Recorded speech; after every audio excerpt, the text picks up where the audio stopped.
Section 8. Love and the Eightfold Path. In Chapter 2, I described Buddha's teaching, the Eightfold Path, and in this chapter, I have explored the various levels of love. Now I would like to explain the relationship between these two teachings. As we've seen, following the Eightfold Path allows us to live righteously as human beings, making daily discoveries that lead us toward enlightenment. We've also seen that love has 4 levels to which we can aspire: fundamental love, spiritually nurturing love, forgiving love, and love incarnate. The Eightfold Path focuses on the spiritual discipline we undergo and the enlightenment we achieve on a daily basis, while the stages of love help us bring longer-term goals to our daily spiritual practice. If we make a close comparison between the Eightfold Path and the stages of love, we reach the following conclusions. Right view and right speech correspond to fundamental love. Right action and right livelihood correspond to spiritually nurturing love. Right thought and right effort correspond to forgiving love. Right mindfulness and right concentration correspond to love incarnate. Let me explain this a bit more fully. First, how do right view and right speech correspond to fundamental love? Fundamental love is love for a person that you would naturally tend to care about. To practice this love properly, we need to have a good understanding of that person, to see that person as they truly are. To be able to hold proper perceptions of others, our perceptions need a foundation of right faith so that we can distinguish right from wrong and good from bad. In practicing this form of love, we also need to be able to discern what problems the people we love might be facing and what help they might need without being blinded by preconceptions. This is the practice of right view. To express fundamental love, we must also practice right speech, offering words of advice that will be helpful and not harmful. We need to find the right words that will wrap the hearts of others in the warmth of love and help them overcome their difficulties. Next, we look at how right action and right livelihood correspond to spiritually nurturing love.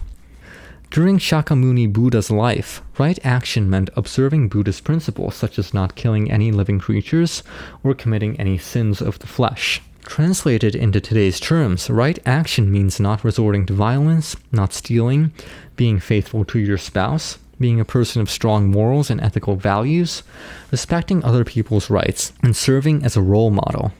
Right livelihood is the practice of living a spiritually righteous and fulfilling life. To practice right livelihood is to avoid any occupation or ways of earning a living that would oppose Buddha's truths, and to refrain from addictive or destructive behaviors, such as joining gangs, becoming involved with organized crime, or making money in the sex industry. We should also live upright and healthy lifestyles. We must avoid excessive alcohol, addiction to all forms of gambling, as well as cigarettes, drugs, and other substances, and incurring unnecessary debt. Right livelihood ultimately comes down to a striving for a spiritual and religious way of life, because living with faith creates an environment that fosters spiritually nurturing love. We humans cannot live alone, and we pass every day of our lives in the company of others.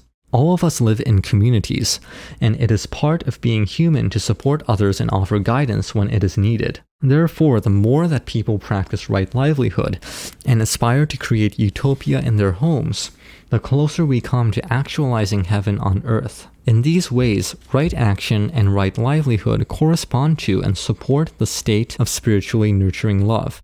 Third, right thought and right effort support the state of forgiving love. Right thought involves not giving in to greed, anger, or ignorance. Buddhism's 3 poisons of the mind, not to conceit, doubt, or false views, which taken together with the 3 poisons of the mind make up Buddhism's 6 primary afflictions. These states of mind cloud our judgment. Right thought is the practice of studying our relationships through the eyes of the truths and thinking about where any adjustment or improvement might be required. We must not allow ourselves to be deluded by what we see with our physical eyes.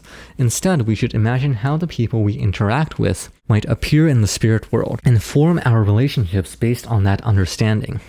If, as we reflect deeply into the recesses of our mind, we discover any wrong-minded views or thoughts, we should feel genuine remorse and correct them.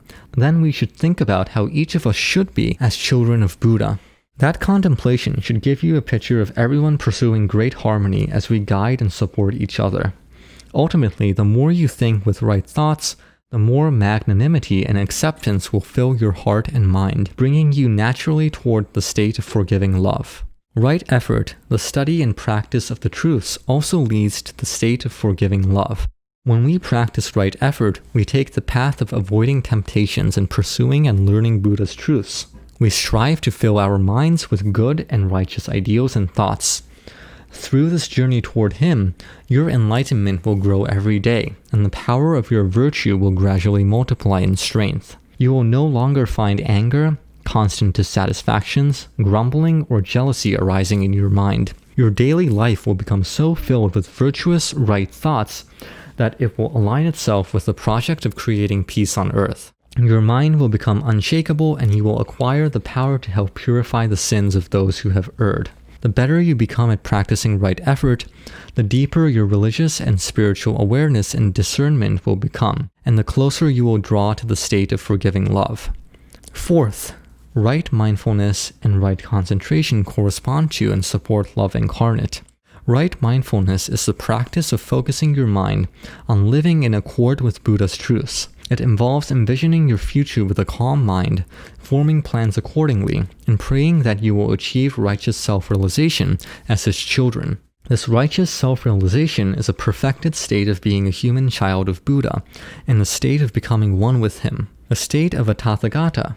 It is the loftiest state any human being can achieve.